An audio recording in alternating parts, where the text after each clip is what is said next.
Welcome into the RebZone. UNLV football is rolling into the bye week 3-0, and look who rolled into the Fox 5 studios tonight. UNLV legend, the Chuck Wagon Charles Williams, in the house tonight to break down UNLV's 3 wins this season and take a look back at UNLV's bye week. Dan Mullen era, 3-0, undefeated, rolling into the bye week. What have you thought about Dan Mullen's Rebels this year? You know, bringing this team together has been real good. You only have 2 starters on both sides from last year, so it's pretty good just building that team chemistry at a short notice, and they're out there firing all cylinders. And then when it's a close game, the defense comes in with those game-sealing picks or fumbles or sacks, whatever it is, to seal the game off. So that's a good sign, and you know, the offense is flourishing each week. Yeah, defense has been turning it up, really finishing strong.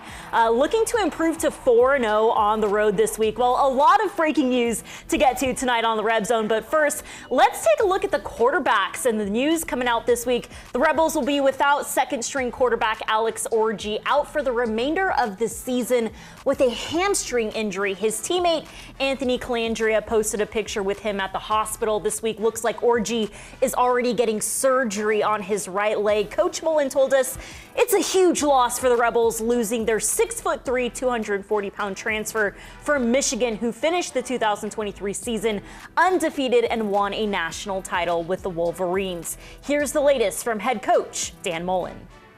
Coming out of the game, the tough part, we're going to lose Alex Orji for the year. He's going to have surgery, so he'll be done for the year, which is a huge loss for the team. On that play, because not just obviously the loss to me, the devastating part is not just the loss of his talent on the field, but you know, his leadership, his demeanor, the man that he is. It's just you know, it's heartbreaking for him, for all the work he puts in. I mean, that's the biggest heartbreak, but also for the team, because I know he means so much to everybody on this team. What impressed you about the Rebels coming out firing against the Bruins? Well, I remember back in 2016, it was a close game for us against Josh Rosen, and we wanted to finish that game off strong, and we didn't. And just seeing the team come out here and just do that was great. And then, like, Coach Mullen just, you know, using his offensive scheme and getting the tight ends open down the field and stuff like that, opened up the run game. It was a good game, and then the defense sealed it off with Brown's sealing the pick. Yeah, it was fun to see the Rebels rolling on both sides of the ball. Huge win for UNLV, first Big Ten win in 22 years. Dan Mullen and his Rebels are off to a 3-0 start to the season. Speaking of Dan Mullen, let's check in with him at the Fertitta Football Complex. We're here at the Fertitta Football Complex with Coach Mullen, rolling into the bye week 3-0, coming off a big 30-23 win over the Bruins.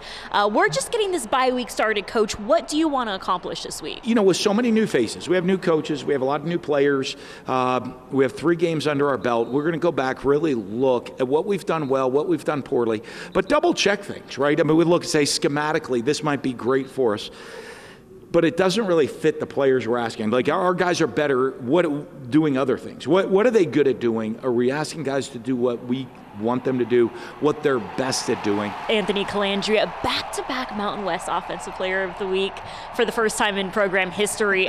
His growth, he's already thrown 6 touchdown passes so far, 1 with his legs. What do you like about number 10 right now? Well, again, his growth, and he continues to grow within the offense, right? And you know, that finding that great balance. And I think, you know, what I love for him, people hear me say it, his maturity at the position. You do have to play quarterback. You have to manage. You have to get us into the right checks, right plays, make the right reads, get through your progressions, distribute to the ball to the right people.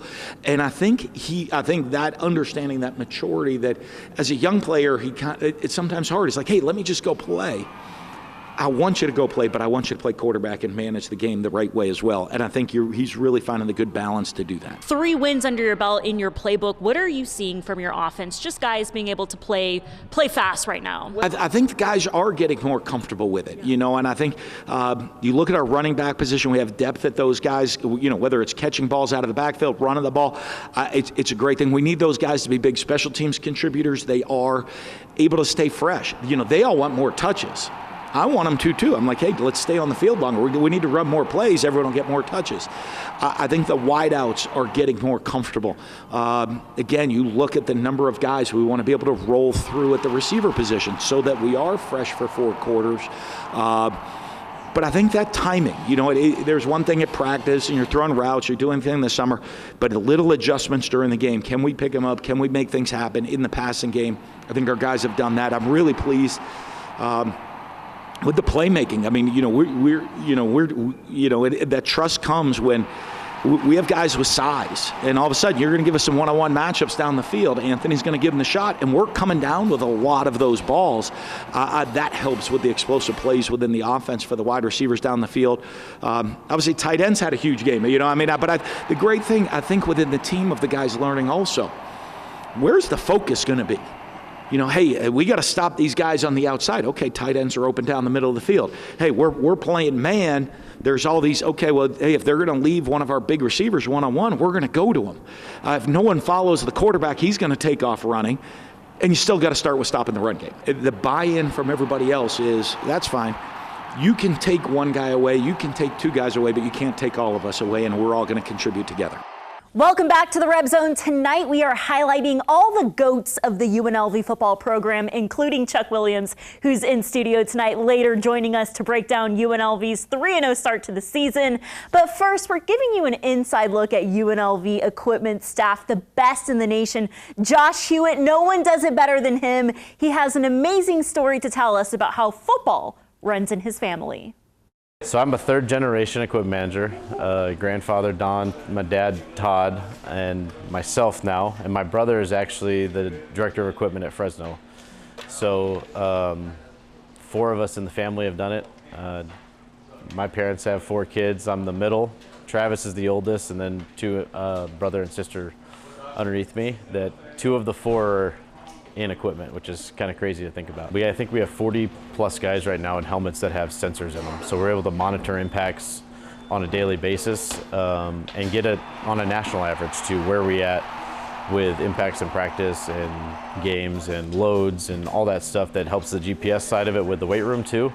We're able to see it in the helmet side too. Trying to put the guys in the best protective equipment possible. Updating helmets on a frequently matter. I mean, you saw Anthony's helmet a little bit ago with the evolution of it. It's a custom to him, but at the same time, we're able to reuse that helmet down the road too. So it's not just a one and done customization. It's being able to use it again for future players as well.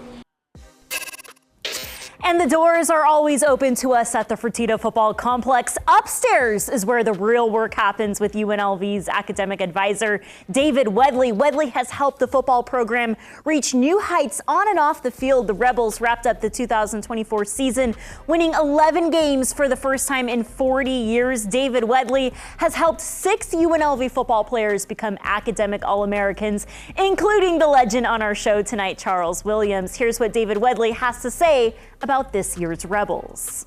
I'm fortunate because I'm in here every single day so I can see it, and that's what a lot of the general public don't see is the hard work. And so again, they're still in the building at 7 a.m. With our evening practices now. They're all day long, and so there are a lot of sleeping areas that they found in this building, and so it's true dedication. And it showed the first game, we got the W, and now it's already starting with the academic semester. So what I'd love to see is more individuals in the community get to know these guys. When you're around them every single day, you see their personalities, how great they are, how much fun they are to be around. And so the more that we can get them out and individuals in the public get to know them, they'll become attached to this team real quick. Sat down with your good friend Alani Mekahele, right guard for UNLV, and he had this to say about Coach Mullen.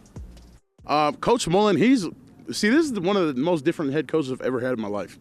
Because, we'll be on the field and out of nowhere, and we turn around, change the whole play, and it works. And I'm like, oh, he's playing Madden, like real life Madden, And so he's probably one of the smartest coaches I ever played with. So even he knows every position, O-line, because some head coaches, they only know one position and know how to play call, But he knows every position. So I come off the field, if Coach Soleni is busy, talking to someone else, and I look around and Coach Mullen's right there, I'll go ask Coach Mullen. He'll have the same exact answer Coach Soleni will have for me. So, he's a real special coach. He's a leader, and he's a good guy as well. He's a real family man. So, I love playing under Coach Mullen. I mean, my mind's just run on football since I've probably been about 6 years old, right? It's just made, like, it's always just thinking things up. I've been fortunate enough, been in the game a long time and experienced, so I've seen a lot. And, and sometimes with a new coaching staff, it is hard with a lot of new players, a lot of new coaching staff where I see things and maybe they don't see it yet because the system, there's some new things for guys, and certain guys are learning some new things within what we're doing. But it's always that kind of that mindset. I'm like, okay, and I'll try to get with our coaches. Like, hey, well, they're doing this. We need to do this. And they're like, huh? I'm like, remember back in 2009? And they're like, huh? They got their mind blown. I'm like, hey, you know what we need to do? Let's put it in this play. We're watching film. It's like 9 o'clock at night. And I'm like, hey, call up Florida, Tennessee, 2007. It'll be in the middle of the third quarter. And they all look at me, and they're like, huh? I'm like, get that play. This is the play. I've grown within the system. I think when we created, I always go back to us sitting underneath the stadium at Bowling Green, like Urban Meyer's head coach. We kind of invented this spread offense that a lot of people run. So when you've done it, I think you understand a lot of the whys, right? You understand all the different, hey, we do this because of this. So some people, you get the playbook and say, okay, I know the playbook. They don't always know the why. Hey, why do you do this? Well, I learned that lesson back 20 years ago of why we evolved to where we are today, and I've been through the whole evolution. It's game week here in Las Vegas. The Rebels will be looking to remain undefeated on the road this week at Miami, Ohio. We're getting set for an early 9 a.m. kickoff on Saturday. You better wake up to watch the Rebels. It'll be a noon kickoff for UNLV on the road. The Redhawks are 0-2 this season, also on a bye this week after losing to Wisconsin and Rutgers this season. Let's check in with head coach Dan Mullen. We really want to spend this week looking at ourselves. The back end of the week, we'll get into Miami of Ohio within the preparation. But the early week, a lot on ourselves. Also want to give our guys a lot of rest. We started July 22nd, I think, or 23rd was the first day of training camp. We've gone straight through, and then you got to remember the guys who were here training in the summer. So it's really been about 4th of July they've had any break. So we're going to try to give our guys a little bit of a breather, get physical, hopefully get some guys physically healed up, some mental health healed up, and I get these guys back ready to go for a big game week next week. Obviously a huge game for us to try to finish up the non-conference schedule undefeated before we get into that. We'll have another bye week before we get into conference play, but it'll be a big preparation week. Obviously a great really Miami of Ohio team that expects to compete for the MAC title this year. Playing those guys, I mean, discipline. They talk about the opposite of us, right? They have guys that have been in the program. The coach has been there, 15? Yeah. I played back in the, we played in the St. Pete Bowl against each other when I was at Mississippi State. I mean, that's Mississippi State to Florida to TV, now to UNLV. He's still out there in Oxford, Ohio, right? Coach Martin's been there forever. So I think that, when you look at kind of their how those guys play, the style that they play with, they got a really talented quarterback. It's going to be that big challenge that in their bye week, they're very comfortable and they're veteran in how we run the program and everything going on, where we have all our new faces around the building. So it'll be a fun challenge though for us. Great energy from head coach Dan Mullen getting ready to pack our bags to Miami, Ohio. Speaking of legendary UNLV careers, we got the Chuck Wagon in studio tonight. I want to take a look back at your incredible career, UNLV's all-time leading rusher. Love to take a look back. Chuck, what would you tell UNLV Rebels in this new landscape of college football? Don't let the NIL opportunities, take away the moments that you can enjoy when you're done with football and everything like that. Create your moments, live them, and, just and breathe and exhale like the greatness that you're about to, be a part of, because UNLV can also be a part of history this year by making the college football playoff. And go out there and handle business. Don't worry about the name of the team or the record. Just go out there and play your hearts out.